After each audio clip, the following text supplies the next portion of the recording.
So this is the cover of the book. And it's an exploration of Christianity, Islam, and Hinduism in the world of nations. So I would like to start with an episode that is significant of a change, what we call in our jargon critical juncture.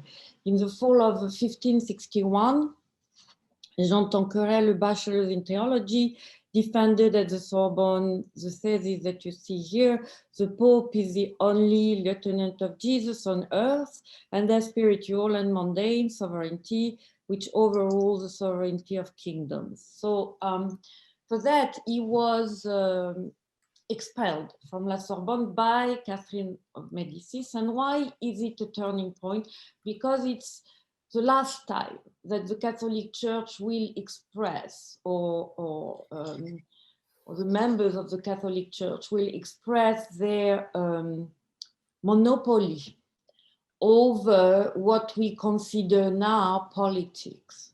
There is no distinction between religion and politics until the end of the war of religion.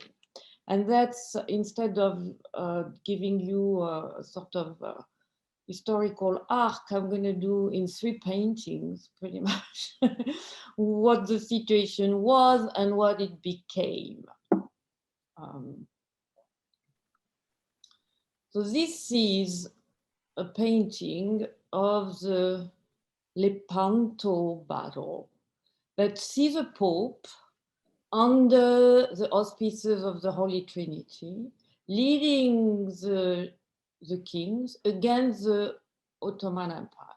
So this is exactly what Jean Tanqueray asserts one more before, and again, he says this in the middle of the war of religion, and it's not acceptable anymore. But it was the way that the Catholic Church was seeing the world, and aspiration and claim not only to regulate, control, or guide what will become spiritual domain, but everything related to the life not only of people, but also of rulers.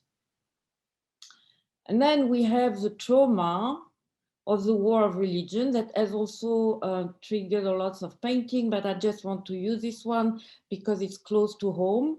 Actually, that's still a painting that is in the history textbooks in France, and that recalls this massacre of the Protestant by the Catholics. And what is trauma here is the fact that the guards of the king participated in the massacre.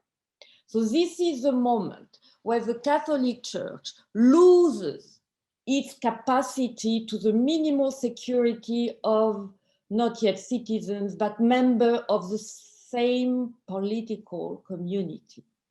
And that's with the end of the war of religion. We always talk of the Westphalian system as the building of the modern international system. It is also the moment where the king takes over the regulation of the community that was until now in the hand of the church. And so religion is displaced from the mundane. It means that the Catholic Church and religion in general do not have anymore the claim of regulating the life of people. It will take time, but as Charles Taylor says, this is the beginning of the secularization process. And it's also interesting that it's from this moment on that the gospel, the quote from the gospel, where Jesus says, this belongs to Caesar and this belongs to God, will start or will be used to build a new theological interpretation in which the religious establishment, the theologian, accept this reduction and actually pull more of the effort of thinking and guidance on what you could call the transcendent axis. And we have underestimated this change in regard to the political community. And that's where I have to say here a few words on what is a nation and how religion operates within it. I mean, I'm not taking nationalism here as an ideology. I am not taking it as, any kind of political community. It is not either an imagined community only. We are all imagined communities. And that's where I have this discussion with the work of Benedict Anderson.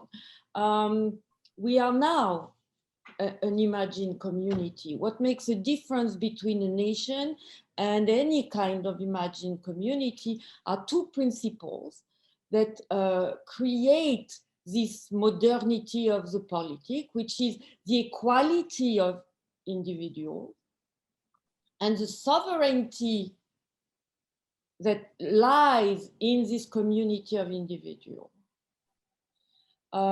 Does it mean that this principle will be implemented full force right away? Obviously not, but that's the aspiration that will be inscribed in the building of what's called the nation state. And sometimes you have the state that is more, I would say, advanced with bureaucracy than the national community. Sometimes it's the opposite. But the idea here is that the idea of equality and sovereignty of people is what makes a nation the new modern political community. So I'm not using political power or state in the way that sometimes I see it used to describe any form of political power. An empire is not a nation state. A city is not a nation state. And that's why with the Westphalian system in 1648, you see that this is the beginning of an international order where the only legitimate actor is the nation state. And it will go with the expansion of this idea through colonization, trade, decolonization, and you cannot exist politically if you are not a nation state. So what I do in this new book is to show how this exportation of the nation state went hand in hand with the exportation of a certain conception of religion, and how it did affect all traditions from Hinduism to Buddhism. I started with Islam even before this book, but I had, of course, to look at Islam again. Otherwise, people would have said, what about Islam? And I will insist more on Islam here. And everywhere, it has reordered what is central in the notion of religion and that we have lost in the West. Religion, by definition, is a political community. And here I take polis in the sense of Aristotle. It's a foundational political community. We can keep in mind that the founding fathers of sociology looked at religion. Emile Durkheim said that religion is a central foundational institution for social cohesion.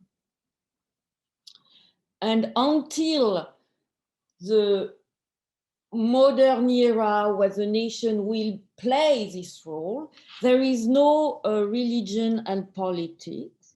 There is sacred and profane. And these are important distinctions. Again, secular versus religious and political versus religious are not the same. And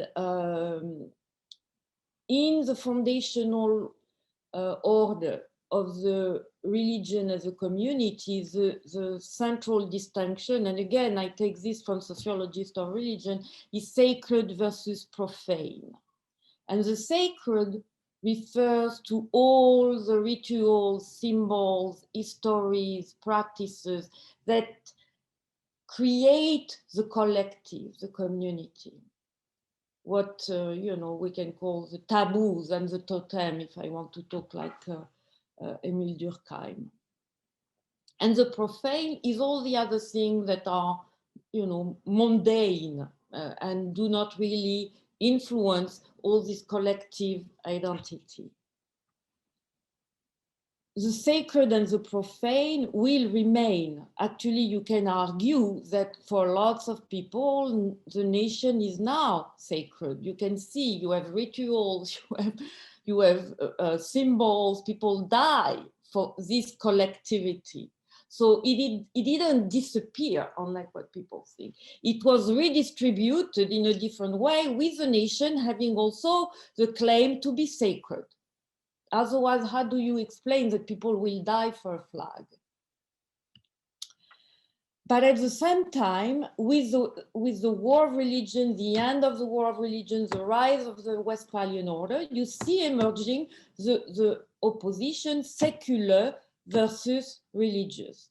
And again, here I am referring to the word of Charles Taylor. He shows that the term seculum in its foundation means just a period of time. A century. And then, because then if the state takes on a lot of the activities that were before under the purview of the church, how do you distinguish between what is then the role of the church? That's why the secular became what is not religious, meaning everything that the king and the state will implement in replacing the social, political role of the church. And so what we see emerging is this two divide, the sacred and profane, and the religious and political divide. And what I show in the book is that this religious and political divide was exported everywhere with the nation state. And it did have consequences on the way that local religious tradition or local tradition looked at themselves differently to adjust to this new national community. So to do that, I use a dual approach. It means that history is key, but my job is not to do an historical work. I use the historical work already, and I apply to it a conceptual history, meaning how terms will change. The meaning of the term will change, and that's why sometimes we are confused, but the terms will remain.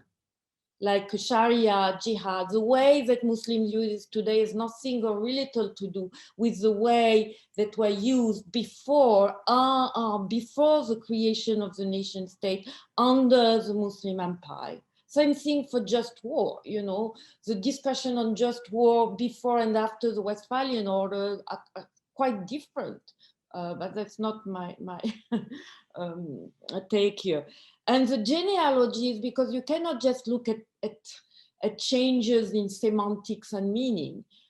These changes are always the reflection of a distribution of political power and changes in institutions. So I'm trying to do something that is not obvious because of the disciplinary boundaries. Usually in our scholarship, some scholars look at institutions, others looks at ideas, and sometimes history is not really part of it. What I'm trying to do is to identify historical sequences where the interaction between actors, institutions, involve also changes in ideas and in concepts, both for political institution, but also religious institution. So I don't have time here to develop more on the method, but it refers to what's called historical sociology in a processual way. I'm not going to bore you with that, but we are far from the variable approach, which is A influences B, and I try to operationalize A and B. I look more at configuration, and I've been very influenced by the work of Norbert Elias, who I know is not very popular in the US, but for this kind of approach on religion and politics, it does, for me, makes a lot of sense. So again, I love painting because they capture moments. So this is a moment. Well, so note the date, 1856, at the beginning of the saga of colonialism and Western imperialism. That's also the moment where the Muslim Empire entered the Westphalian order. Until then, it was not part of this discussion. And you can see that the club here of the international order is still a very gentleman kind of, peers group. And you see this little man here sitting, that's the Ottoman Empire of representative coming to the table. But the consequence is that the ideas that were about nation, about political and religious, even there was some kind of distinction existing in the Muslim Empire, the way that it was inscribed in the new national order will change, displace the debate for Muslim both political actors and religious scholars. So that's why you see before even the end of the caliphate in 1924, you see emerging discussions that are still relevant today. It's fascinating how the terms will evolve, because the moment there is this encounter with the West, and actually before the 1856, you have the trip, so to speak, or expedition of Bonaparte to Egypt, 1798. That's the moment where a Muslim intellectual starts thinking differently about their political order. Because Napoleon or Bonaparte was the one there not only with military, but also scholars. And that, by the way, the beginning of Orientalism as well. And you see emerging different approaches. That's the moment that the term nation, that the term citizenship, that the ideas, these two ideas conveyed by the national order, which are equality and sovereignty of people, start to make their way in the discussion, 1798. And if I look at the history of the Muslim countries, never ended. The debate is still going on. So you see terms that start changing. The Ummah, of course, you have it in the Quran, but the Ummah, as all Muslims today bind by it, validated by clerics, that it's a global community of all Muslims, was not the predominant meaning under the Muslim empires. In other words, until the encounter with the national order, I could be a Greek Orthodox and be a member of the Ummah. Actually, I was a member of the Ummah. So the Ummah was a multi-religious, multicultural, multilinguistic community that you cannot call a national community. This will go away with the rise of what's called Pan-Islamism, which is the attempt by a certain number of intellectuals to recreate a new political community by linking people, not by culture, not by the caliphate, because this doesn't fit anymore in the order, but by the Islamic link. Same thing with Sharia. Sharia was never state law. Ever. Sharia was, before the encounter with the national community, it was a way of interpretation, because Sharia means way, and it was the monopoly of the clerics, and they were implementing it locally, independently of any central power. With the national order, you see everywhere emerging a conjunction between the state responsibility vis-à-vis Islamic law in a way that didn't exist before. Unlike what people think, there was a distinction between the role of the caliph and the role of the ulema. And the religious community locally were really operating on this idea I mentioned before as the police.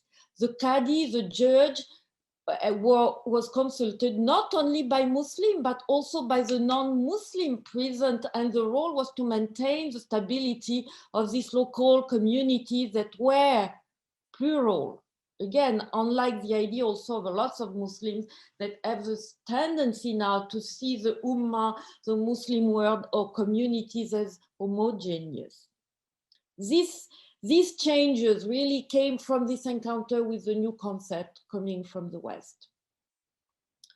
And so with the end of the Caliphate, 1924, and the rise of the nation state, something has changed that didn't happen in the past. I'm not insisting on that because I've written a lot on it.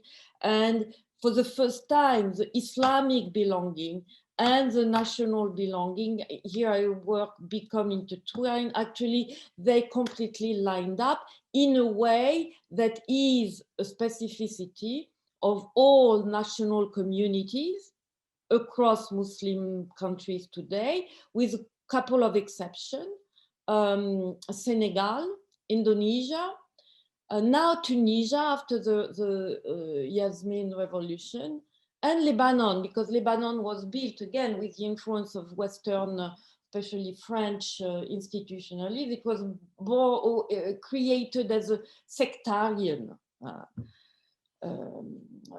political community, but this is very few exceptions. Everywhere, even when the rulers, and they were all secular and influenced by the West, everywhere, and I use at length the example of Turkey.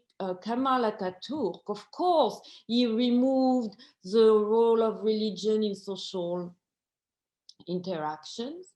At the same time, he created what was never existing before, which was absorbing into the state apparatus the Hanafi school, which was the dominant school, putting the clerics on the payroll, making the places of worship public building, and maintaining on the budget of the state, and completely controlling the training and of the clerics.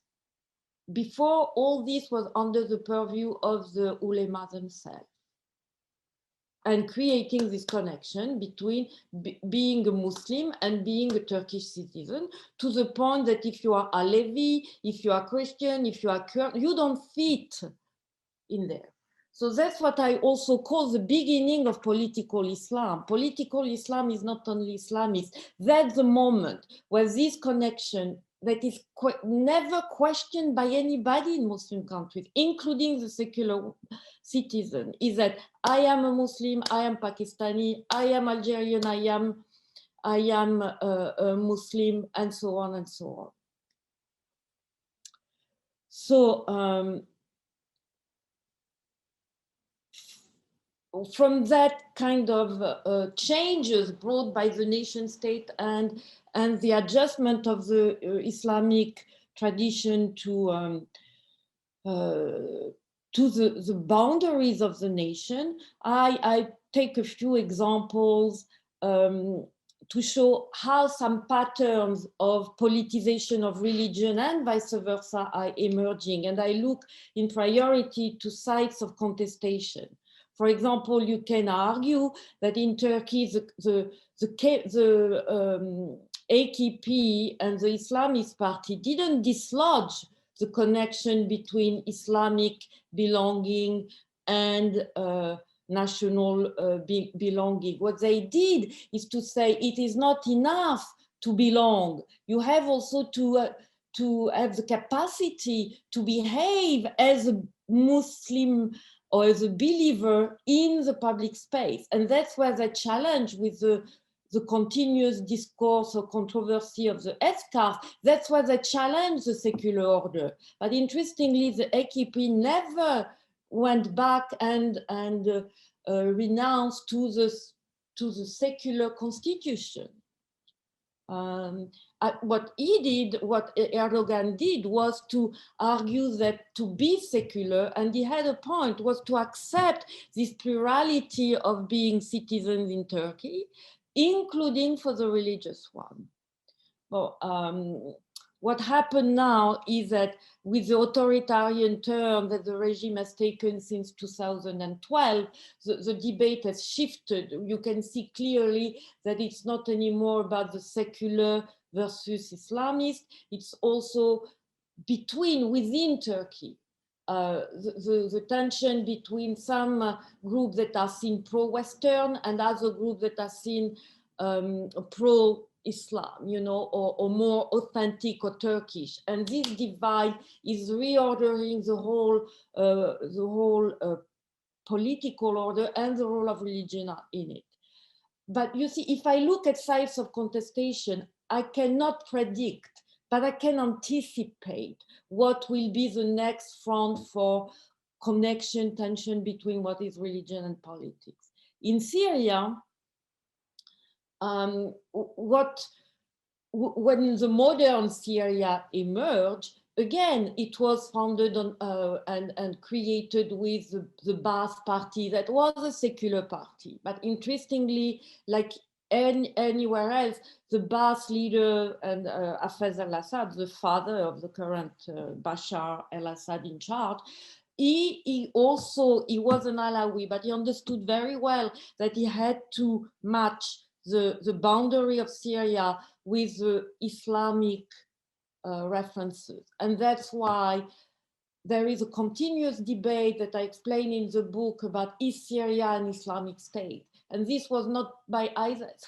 This was under Assad and the continuous rule of the cleric trying to regain a little more autonomy on this level of regulating not only religious belief, but also the whole social and political community. I can go on and on. I don't know if I have a few more minutes, but just to leave Egypt and to look at India, it's absolutely fascinating to see what happened in India. The alignment between the religious, the dominant religion, I have too much terms here, sorry. The dominant religion and the national contestation the national community is a site of contestation. And it is not because the BJP suddenly is rejecting secularism, it's because since the beginning, the term of defining the national secular India borrowed from the Hindu traditions. He also explained why at some point the Muslim, lots of them had to leave, although not all of them, as you know. So that's this kind of alignment. And even Gandhi with the pluralism, yes, he was right. He wanted everybody to be there, but he did something that was the influence of the Western approach, making the religious belonging superior or the supreme marker of a collective identity, while that was not the case before. Again, if you look at the local organization, you could see multiple religious groups partaking sometimes in ritual locally, meaning the fact that you belong to this community, that you had this ethnicity, that you had this language and customs was a unifier between, for example, Muslims and Hindu. And what I show in the book is that with the encounter with the British, suddenly the question of being religious will be moved up from the local stabilities to the state institution. So that's where a national belonging and religious belonging start to become politically significant for groups. And that's why it has become a major fracture today in India. Another fascinating case that I develop in the book is the alignment between the dominant religion and the national community. I think I made wrong here, I'm sorry. The contestation here is about orthodoxy, trying to take over the meaning, the symbols, the history of the modern nation. And interestingly, because Russia went from an empire under the Tsar to another empire under the Soviet Union, the question is happening now, really. Until then, there was no real, possibility to discuss this at length. Also, it's fascinating to see how Stalin used the Orthodox Church during World War II to mobilize people against the Nazi aggressor. And also in the article that I sent to Phil and Marietta, Israel is another case in point about that. So I will leave it at that. And the thread here, the lightning rod is really how can we analyze the prerogative of the state over the self-governing of religious community. And this has happened everywhere.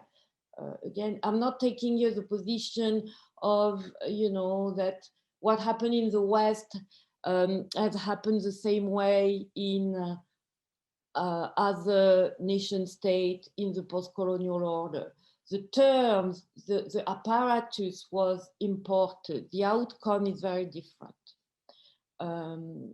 And what also is an important element here is not to look at religion at the personal level. Actually, I do not do this at all in the book. I'm reintroducing the scale of community as a relevant scale to look at the role of religion and politics. I'm not saying that it's true for all expression of religion or politics, but I'm saying if we want to understand how religious communities and also how religious actors are positing themselves today in politics, it's important to understand this change in the prerogative of the religious community. And again, I'm looking at patterns more than variables. And the last part of the book is really an attempt to test if these patterns make sense by applying them to big data and in original languages and trying to see what's coming up, and things are really interesting and validated in some way on this pattern. So I'm gonna stop here because I have probably already talked too much. Thank you. Thank you, Jocelyne. That was really, really fascinating. I would like to go straight into Phil's response. I could hand over to you, Phil. Sure, thanks. Well, thank you very much for that, Jocelyne. I'm really looking forward to the book. Let me just say a few things about what I think make it such an important contribution, and then raise not so much a set of criticisms as a set of questions about how I think the analysis that you're developing could and should be extended. There are certainly lots of analyses of religious nationalism now, but to my knowledge, no comparative analysis like this that really focuses our attention on a set of comparative cases outside of the West. So I think that in and of itself makes this an important contribution. I think, interestingly, it's also a contribution to the literature on secularity, secularism, secularization that Taylor and others have catalyzed, because that literature primarily focuses on religion, politics, and understands religion and politics in terms of the relationship primarily between church and state, or public and private. And I think what you're pointing us towards is that you can't really understand that relationship except as a kind of a triptych between nation, state, and religion, and that religion is not only changed, as people like Taylor have showed us, by interaction with the state and the formation of modern states, but also by the emergence of modern national communities. So let me then just sort of briefly raise a couple of issues for us to think about. One, a set of issues that's backward looking, if you will, from the period you consider, and another that's that looks forward to the present and also to the future. So in listening to you speak and also in reading some of your other work, I wondered, I kept thinking that one could in some ways extend the sort of analysis that you're doing back beyond the Westphalian settlement.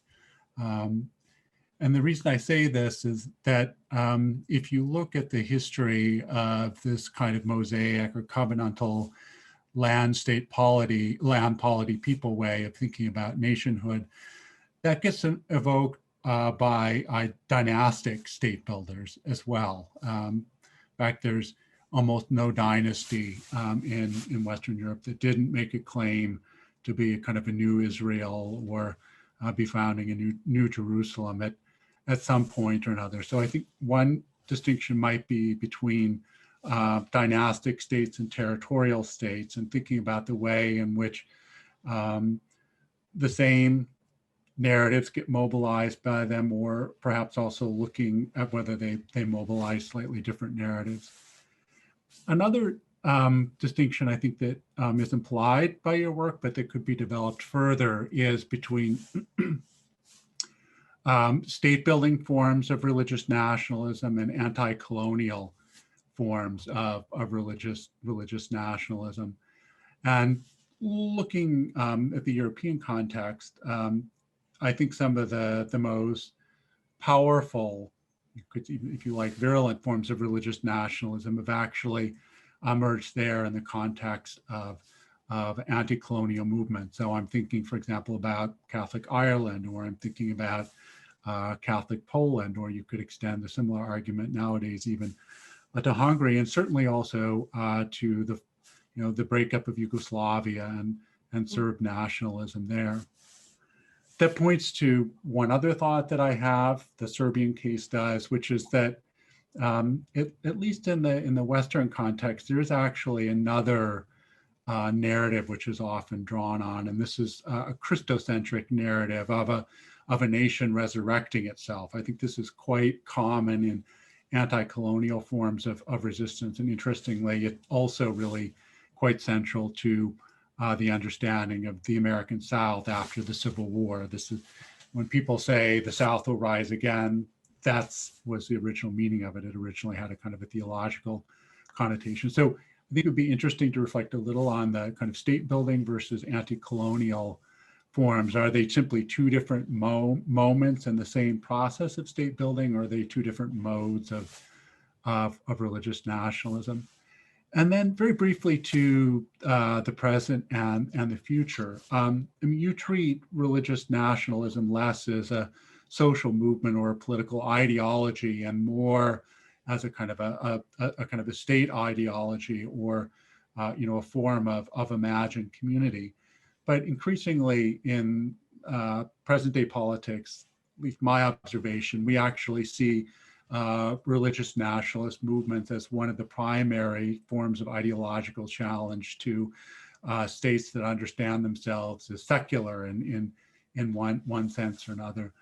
And so I'm curious to hear you, if you have thoughts about this, reflect a little bit, first of all, why this moment. Is this, I think the usual answer is something or other about globalization, but that is awfully vague. And I think the second question would just be when and why such forms of religious nationalist resistance to secular state are more or less successful. So why it would appear so much more successful, for example, in the United States than in Germany, why so much more successful in, say, India than in Indonesia. Anyway, that's, I think, more than enough to get us started. And thank you so much. I really look forward to reading the book, Jocelyne. Thank you. Thank you so much, Phil and Jocelyne. If I could invite you to join me in thanking them for this wonderful tour de force, really. I think I would like to give Jocelyne a bit of time to respond to Phil's comments, and if in the meantime you could start putting topics in the chat about things that you'd like to ask questions about, that will give me some time to get them organized. So with that, I hand back to you, Jocelyne. Thank you, Phil. Listening to your comments, I realize that I need to precise something. It is not only about religious nationalism. Religious nationalism may be an outcome but maybe not. Even in countries like France, you know, this tension between the triptych that you mentioned, state, nation, and religion, redistributed the position of everybody. What we tend to forget is that the religious institution, actors, ideas were there at the moment of building, including the most secularist, laic country that you can find. So it does posit all the protagonists in a certain way that then can explain why religious nationalism can become an option and sometimes not. You know, even if you look today at the claim of the right-wing movements in Europe that have now used Christianity as a way to put themselves in opposition with Islam, you can see clearly that has nothing to do with the way that is done in the US. Why? Because in Europe, there been a greater disconnection of the role of religion in society. Forget about institutions. Secularity is not only the institutional level. It's also that Europeans have learned that religion has to be pushed aside of significant social relations, okay? While that's not the case in the US. So this redistribution between what is the nation, what the role in it, and what's the role of the state, that's a kind of triangulation from which you can identify patterns. And for America, it's fascinating. I would put it already in a case of exportation of the embryonic nation state. The people who came to the US, they didn't want to build a state. They wanted to build a new type of political community with these ideas of equality and sovereignty. What did they want? They wanted religious community to be treated on an equal footing, but being also the major cement between people. You know, so, and you can see that the secularization of America will also be a reduction in some way of the role of community to provide social meaning. For example, I live in a state, Massachusetts, blasphemy is still part of the law of the state, no? And there were tons of trials of individuals saying, you know, I can exist outside of the religious community. So you can see that it's a very different way of reorganizing nation state, of organizing nation state and religion. So that's not religious nationalism is a particular category that can be mobilized for politics. And I would say, based on that, that the current expression of Trumpism or white supremacist is not all religious nationalism in the US. There is this idea, indeed, that the American nation has been built with a particular you know, orientation or destiny, and this comes directly from the religious influence that is there starting at the foundation of it. But it doesn't mean that all people want, you know, this kind of, I would say, more behaving approach, like, oh, you have to behave also like a good Christian and you cannot mingle with other religion. Our destiny is not only about, you know, symbolically referring to this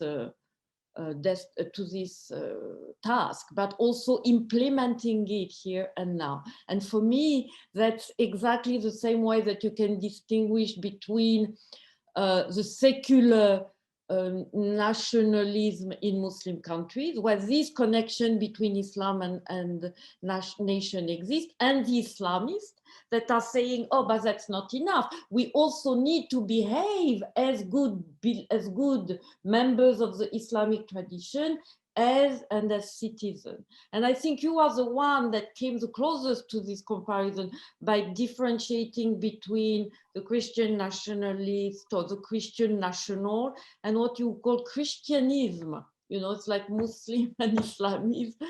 That's the same kind of thing. And I think we need to maintain this kind of distinction. So I'm sorry I took too long here again.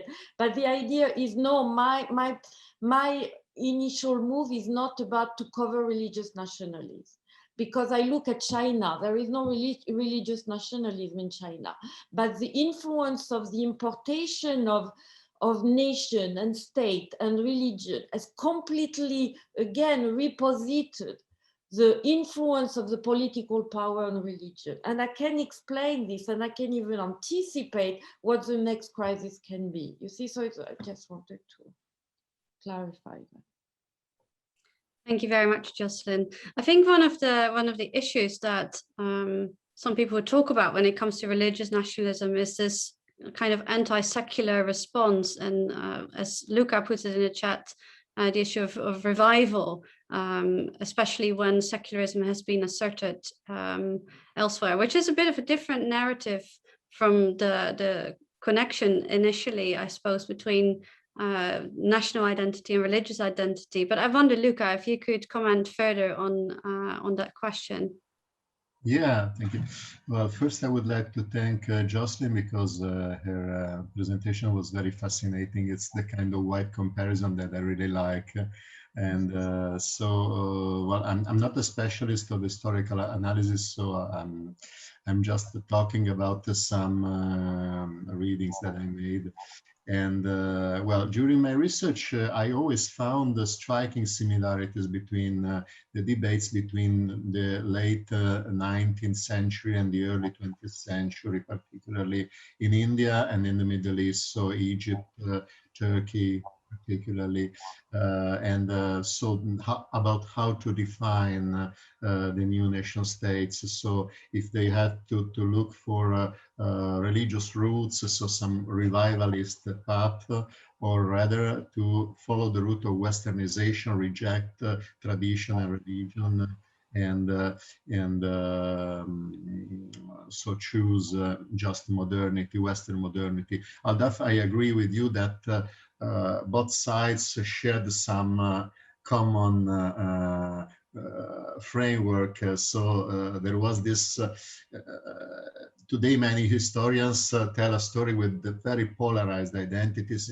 Indeed, for example, in Turkey, there was a lot more communication between the two groups indeed. But I would like to know what's the opinion of Jocelyne about the similarities between India and the Middle East particularly. Thank you. Yes. Thank you. That's a great question.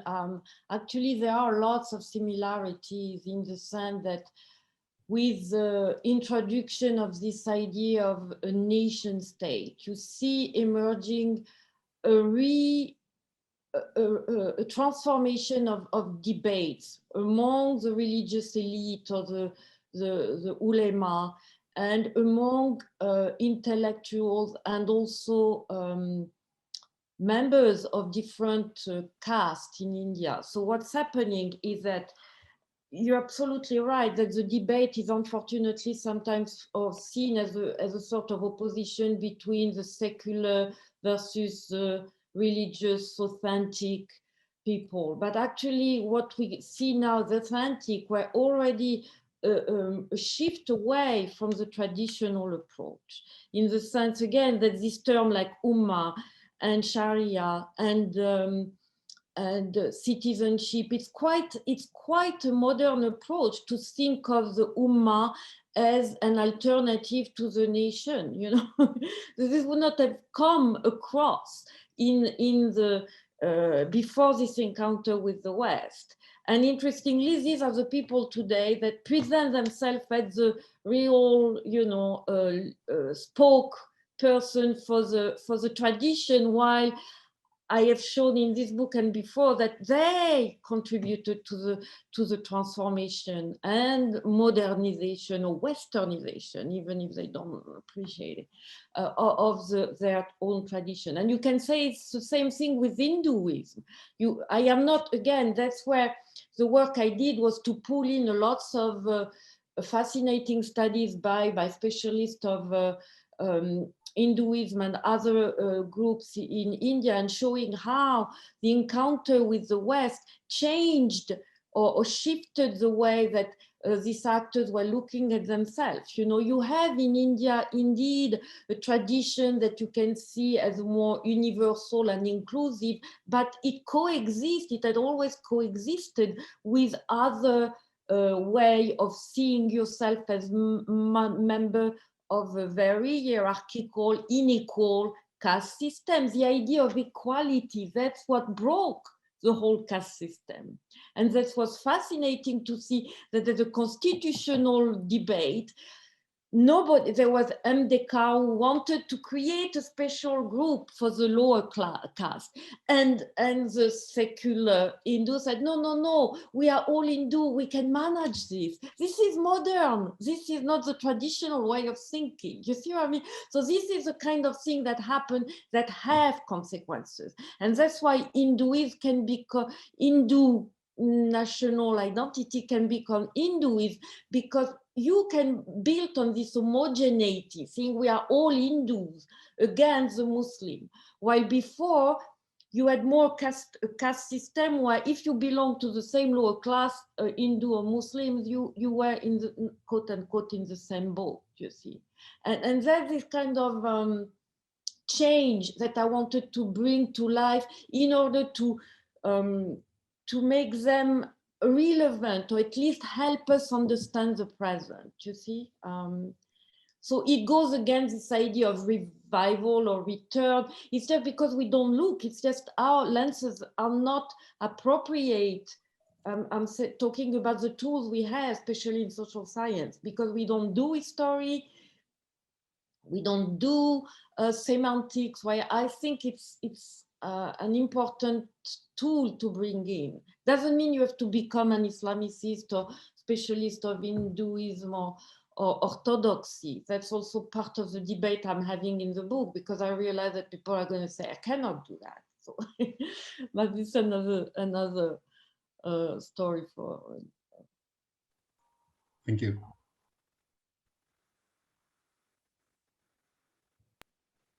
I'd like to invite now one of the questions that have been raised here, which is actually linked to what have been discussed now, if you don't mind, Jocelyne. If you can say your question which is related to the interaction between state and religion, can you please address it to whoever you wish to be answered by, like Philip or Jocelyne? You are referring to my question, right? Yeah. Yeah. Well, the interaction, I mean, this is addressed to Jocelyne. I mean, incidentally, we were together on another Zoom conference a couple of days earlier where translocal secularism was a topic. But also from her presentation, I somehow was missing the differentiation and the type of secular engagement that we're actually seeing, because she mentioned a broad range of interactions between the state and religion, yet the question is, can that all be called, I mean, the same secular if at one point you oppose religion and at the other point you embrace it and regulate it and basically protect it, for instance, in countries like India or Pakistan, or Turkey. So could that type of engagement between state and religion actually exclude other types of engagement between state and ideology, which are equally happening at the same level and which are not always religious ideologies? I mean, can we really separate these types of interactions? I don't want to continue on this level, but this direction, but this type of differentiation is what I was wondering about. Thank you for your question. My work is not about state religion. My work is about the building of a modern political culture that is shared by different types of actors, secular and religious alike. And that's because they share something that they can compete or disagree. And so the institutional approach is not the whole story here, because you can look at different ways of regulating or distinguishing state institution and religious institution. It will not tell you the whole story. The whole story is about the cultural expectation, a social expectation that religion has to play in the interaction between people. And that's what makes things a little complicated, because to understand why there are tension or friction or sometimes agreement today, it comes with what is called, and this comes from Elias, not from Bourdieu, the habitus. How do people have learned, absorbed, and take for granted a certain type of interactions, a certain type of action and values that helps them either accept the institutional agreement or want to change it. And secular culture is part of this political culture. Sometimes it matches completely, sometimes it doesn't. And that's the variation I'm studying, not the things that are the same everywhere. The interest here is to show the variation, not to think that there is only one way and that this way has been homogeneously implemented everywhere. That would be my response to you. Yeah. Thank you. Eric, would you like to ask your question? Is Eric still with us? Okay. So Marka asked a question in the chat. She had to go, unfortunately, but her question is about how this model works in corporatist or consociational states, such as the Netherlands, where there is historically a very diverse community. It's a it's like a multiplicity of religious communities, and how that relates to national narratives. I wonder, Jocelyne, if you can see your question in the chat and if you would like to comment on that. I'm not seeing the question, but so the question is about the concessional model. That's my English is not good with my French mouth here. Consocialism, we say in French. So, yes, okay. It doesn't completely, again, this way of organization is to look at the state and religious institution as a way to channel the demand of different citizens within an order that is, again, adapted to the modern national community. And what is not channeled in this particular, some would also say corporatist way, like in Germany, is not acceptable. So it's still an institutional agreement that reflects the repositioning of religion in society toward a more private endeavor, except for the one activity like collective identification that also can, in the case of Germany, can help you get some tax deduction, but that's all. You cannot create a whole agenda based on religious interpretation within this kind of community. So it channels and it choreographs in some way the relationship of religious community with state institution and posits them in the nation in a way that indeed seems more inclusive than the French way. Because of the trauma of the war of religion, they could not do enough to get rid of the Catholic Church, you know, and religion in general. But it doesn't mean that religion has still this capacity to organize and regulate. Here the term is societal. What religion can do is have some social action, like you know, welfare and or social activism, or voluntary actions toward the poor, or some social cause. At the moment the religions start to look for societal issues, how do I organize the political community and the relationship between people on some religious principle, then the Netherlands is like any other. And you have seen it in the negative reaction to Islam. I mean, it was like, oh no, we don't want to hear about religion organizing the social life of people. You know, that's what I see again. If you just look at the institutional level, you are not getting this change in mentality. And the fact that religion cannot be a marker in the way that people not only define their own life, but their interaction with each other.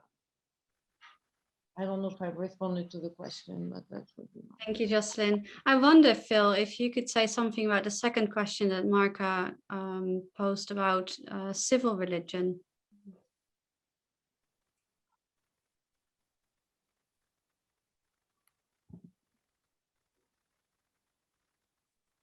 Yeah, sorry, it took me a sec to unmute there. I've got full screen on right now. So I guess the way I would put it is this, that there is a kind of intractable, you know, in Strauss's famous phrase, politico-theological problem at the heart of the modern nation state. And I think the reason for that is quite clear already from Jocelyne's work, that the secular nation state draws on a religious narrative informing itself. And this means that politics always has a religious unconscious, and religion always has, as it were, a national unconscious that can be reactivated. And so in a certain sense, secular nationalism is not a stable solution to the theological political problem, and there are a variety of different answers to that question on call. Broadly speaking, the way I would distinguish civil religion from religious nationalism, you know, I could lecture on this for an hour, but just a very kind of quick gloss would be to say that religious nationalisms are ultimately oriented towards prosperity and power, and civil religions are oriented towards some set of values, often that take the form of some kind of a civic creed. Thank you, Philip. I'd like to invite Ernest to address his question. This is probably linked to Jocelyne's article, which spoke about untouched upon homogenizing policies during the period of nation state. Please, Ernest, if you can articulate your question now to Jocelyne, and then maybe I can then address my question, which is also related to the article. Yes, thank you so much. Well, it's just that I was greatly touched by the use of the historical examples. Actually, I have done some research on the wars on religion, and yes, I've been thinking a lot about the development of the nation state from a historical standpoint, and I greatly agree that, you know, the interplay between religion and the secular plays out differently in the West. I have less idea about, you know, other traditions that are non-Western. But I do think that language, especially we're talking about politics and religion, and, you know, it always kind of interplays. I'm thinking about particularly what you were discussing in the wars of religion. This is at the same time where you see France becoming France, Spain becoming Spain, Germany. Well, you have the German states, but it's like you start seeing how language starts playing a part among all these debates. Latin is abandoned. And since you were looking at other traditions that are not Western, I was just interested about the interplay of language, you know, and other traditions. Yeah. So I have done this work. So for Arabic, I did it myself. For Muslim Arab countries, someone helped me. We were an international team with India, China, and Russia. So to stay away from Islam, what was interesting is, for example, the term religion. There was no equivalent in Chinese when the Jesuits came for the first time to China. So they come and they talk about religion, and all the intellectual local part of the imperial bureaucracy, they say, what exactly are we? Is Buddhism a religion? Is Taoism and Confucianism? These were the three main tradition present at the moment. So you have a whole discussion that will end up with the communists state, but that will be central in building the modern state institution that the communists will not destroy, but just reinforce, that it is the fact that, for example, Confucianism is not a religion. And that explains why, until today, the Chinese state doesn't regulate Confucianism. Either Christianity, Protestant, Muslim, Islam, Catholic, Muslims, Buddhist. Confucianism is not part of the agreement. And so that's why, that's the kind of change that happened. Superstition was a term that did exist in China before the encounter with the West. Until the encounter with the Western repertoire, superstition is a lack of efficient, rational thinking. The moment the Jesuits enter the picture, they start thinking differently, and that's why the discussion goes on and on for a couple of several decades, and it ends up being religion is superstition. And that's the way that, for example, the communist regime will build on that and destroy. There is this moment of the Cultural Revolution where religion was described as superstition, while before the encounter with the West, it was a lack of rational thinking that was not related to any, actually, if you are not enough Taoist or Buddhist, it was, then you were superstitious. That's the kind of thing that are fascinating, because the same term is used, exactly the same term. But for me, it does reflect this change in mentality on which the new sides of contestation between political institution ideas and religious institution and ideas can happen. Yes. So, yeah. Ma, would you like to ask your own question as well? Yeah, very interesting indeed. So my questions also like directly address some of the concepts that were mentioned in the article. This is specifically related to the part where you mentioned, Jocelyne, that political institutions are actually deploy their effort to redefine religion within the social and the political order. However, this for me suggests that there is an elasticity of religion that rather than hegemony, because you mentioned that there is a hegemonic Islam, and specifically you like clarify that within the context of Turkey.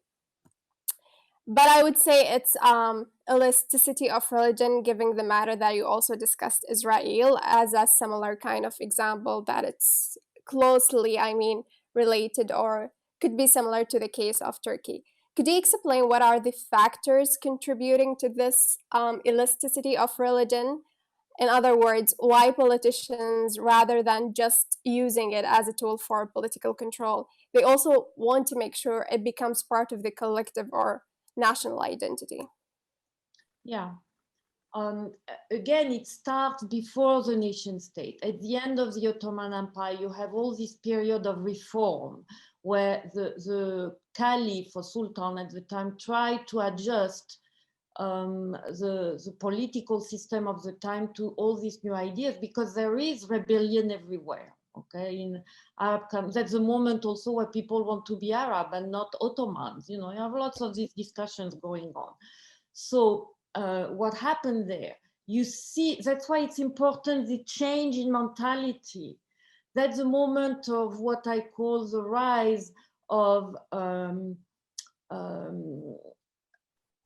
what you could say, Homo Islamicus, not in the economic sense, in the sense that it is about defining a new individual where Islam is a central element to live your life also on a daily basis. And that's part of the elasticity you talk about, because it's there everywhere. I'm not saying that it didn't exist before in pre-modern time, but what I'm talking about is that Islam becomes and is discussed by clerics as a personal level of religiosity. Again, don't get me wrong, it was true before, but most of the clerical traditional discussion is about the community. it is not about the person, the individual. It's about how do I maintain maslaha, common interest. And no, it's not the state interest. You see, to talk again about changes in meaning. Today, everybody thinks that maslaha is a state interest. Before the state, it's about how do I maintain the stability of this community, local group. That's the maslaha, the whole stability of a community that is also a mixed community. So based on this shift, the state will present itself as the guardian of this new stability. But it will do things that what I call hegemonic. You're right, Islam is elastic. That's the whole thing of showing that how it can be used differently. But it will do something on which the Islamic claims everywhere today are based. It will say that Sharia is state law.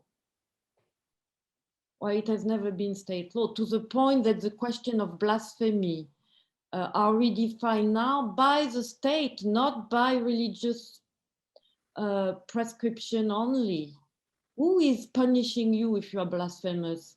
Unlike what people think, not other citizens, the state. And the state define what is blasphemy. And what I showed in my work, they have done something that is to bring together heresy, blasphemy, and apostasy. While in the Islamic tradition, in the elasticity, you talk about these three are completely different and treated differently.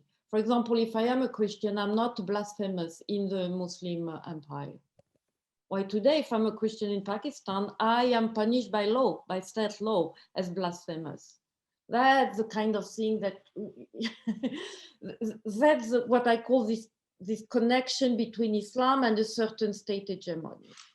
And if I am a Copt in Egypt, I have to learn the national history of the country, in which, by the way, I was there before the Muslims, and the whole history of Egypt is based on Muslim empire, or no, actually more to be probably, the rise of nationalism in the country, the trope of the anti-Western. It's not Islamist. The Islamists have taken it, being raised by generation of textbooks in school, saying by the secular nationalists that the West is the enemy, that we gain our independence against the West. The idea that the West is the enemy, even if we like to think that all the secular are pro-Western and liberal, they are not. You know, I always go back where I spent a lot of my youth in Algeria. You know, the most secular atheist nationalist, you know how they call themselves? Mujahideen. No wonder that, you know, if you're now the Mujahideen is more, but that's the same idea of resistance. And that's something we tend to downplay. And that's why I have to say that the secular rulers, authoritarian rulers of Muslim countries do a very good job to convince the West that they are the right actors to fight against extremism and terrorism. Well, the reality is more murky than that, you know, much more murky than that. Jaco, I think you had a question as well. Would you like to ask it? Yeah, thanks very much for the fascinating talk and discussion. And this is just a general question, I guess, to both Jocelyne and Phil, which is about how you see the role of race fitting into this, this process of nation building and how it intersects with religion, because one of the possible parallels between race and religion could be that they can function both as a support for nation building projects, but they also have this kind of transnational dimension to it, this international dimension capable of, you know, constructing identities on a supranational scale. I mean, Pan-Islamism was mentioned for as a religious example. So yeah, I was wondering how you see the role of race intersecting with religion and nationalism. Thanks very much. I have not looked at race as such as a, you know, a lightning rod in what I do. What I come across is a lot of discussion on ethnicity. And so what I have seen is when, this is a pattern that I have identified everywhere. The moment that a group can be defined by a portion of territory, by a specific ethnicity, and by a religion, this group is in high political danger, in the sense that it will be part of an extreme, then that's where the violence starts. When you have all this lining up, the territory, the ethnicity, and the religion, and that's what's happening with the Muslim, the Uyghur Muslims. It's about defining a group not only by the religion, but by the fact they live in a part of the territory that wants to quit China. And this is the highest heresy you can do in China. And also it's a particular ethnic. The Uyghur are not the Muslims who are Han Muslims that are part of the whole ethnic dominant pool. They are not bothered. And I have seen the same issue in Russia, when Russia went from Tsarist Empire to Soviet Empire, and all the discussion on ethnic group and nationality and the kind of conflictual politics in there. And for Islam, it was a continuous debate. Is Islam a nationality or is Islam a religion? And so the tendency was to solve the issue by saying, oh, this part of territory, they're Muslim and they belong to this particular ethnic. So let's give them a little autonomy there. So that's how I've seen it. For the transnational aspect, it does also show, but it comes for religion. You are right, for Pan-Islamism, that's clear. That also explains the rise of the global jihad with groups like Al-Qaeda and ISIS.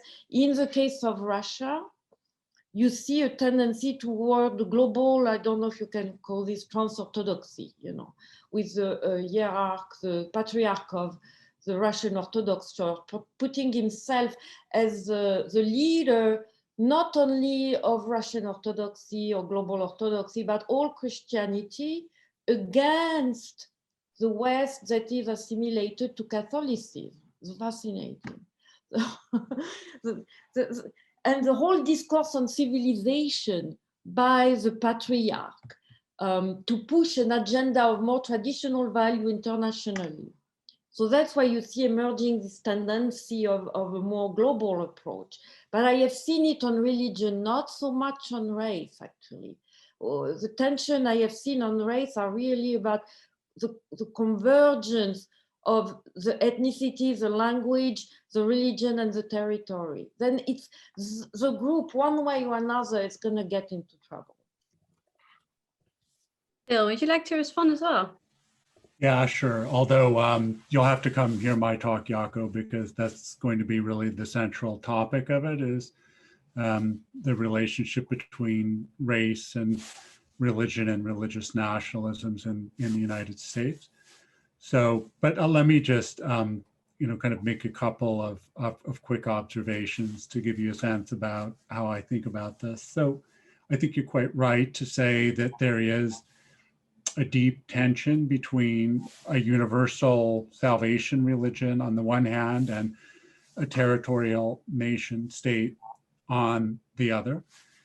And I think this is one of the reasons why this Christian supersessionist appropriation of Hebrew scripture has played such an important role in the development of modern Western nation states, because this allows one, in a sense, by making claims to being a sort of a new chosen people, by characterizing one's territory as a new promised land, one's able to sort of finesse this or at least lessen this tension. I think this is also one reason why you find this form of religious nationalism in a more pronounced form in Protestant countries, where the church is territorially nationalized, or in the case of countries influenced by a certain kind of Calvinist Protestantism, where they're even theologically nationalized. I'll just, give one final example about the United States here. So the really kind of crucial decade in the initial formation of white Christian nationalism is the 1680s and 1690s, and there are a couple of things that happen. One is the kind of territorial conflict between France, England, Spain, which leads to an alignment of Protestantism and Englishness, but also whiteness to an increasing degree. And this in particular because this is also the period in which slavery in the United States becomes Black slavery, as opposed to the enslavement of white immigrants, including Irish, of indigenous peoples. And so it's that confluence. And I'll just throw in one more thing, which is this is also in the wake of the Glorious Revolution, 1688-89, the period when the Royal Africa Company loses its monopoly over the slave trade, and you have a massive influx, increase in the trade in enslaved Black Africans through, the Caribbean, including South Carolina and the American South. And so there's also an economic driver in the crystallization of white Christian nationalism. And this also solves the theological dilemma, last comment, which is the enslavement of indigenous people and kidnapped Africans and even Irish Catholics to some degree have been justified in confessional or religious terms. These are heathens, these are non-Christian. The Bible says you can enslave them, but as increasing numbers of enslaved Black people and even some indigenous people are converted to Christianity, a new rationale has to be found. What is the rationale? The rationale is race understood in theological terms, in terms of the curse of Ham. But anyway, I'll shut up. I'll have more to say about this during my presentation. Thank you very much to you both. This is really, really fascinating, and I think also offers quite a rich ground for further conversation. As you said, Phil, your talk is up next. This is on the 20th of April, if I'm not mistaken, and Phil will talk with us about history and politics of white Christian nationalism in the United States of America. I'll be sending out invites for that as usual, but I think it's the 18th actually, not the 20th. Anyway, that will be clarified in the email. There's another event on the 14th of April that will deal from a specifically Protestant perspective with othering when it comes to race, Islam, but particularly anti-Semitism. So diving a bit further back into imaginaries of nationhood. If you're interested in that, the details of that are on the website of the Blavatnik School of Government. Other than that, we look forward to welcoming Phil back for his own talk next time, and have Jeff Haynes with us from Metropolitan London as well. And with that, please join me in thanking our speakers for today for their wonderful contributions. Thank you. It was my pleasure. Really enjoyed that. Thank you very much. To be continued.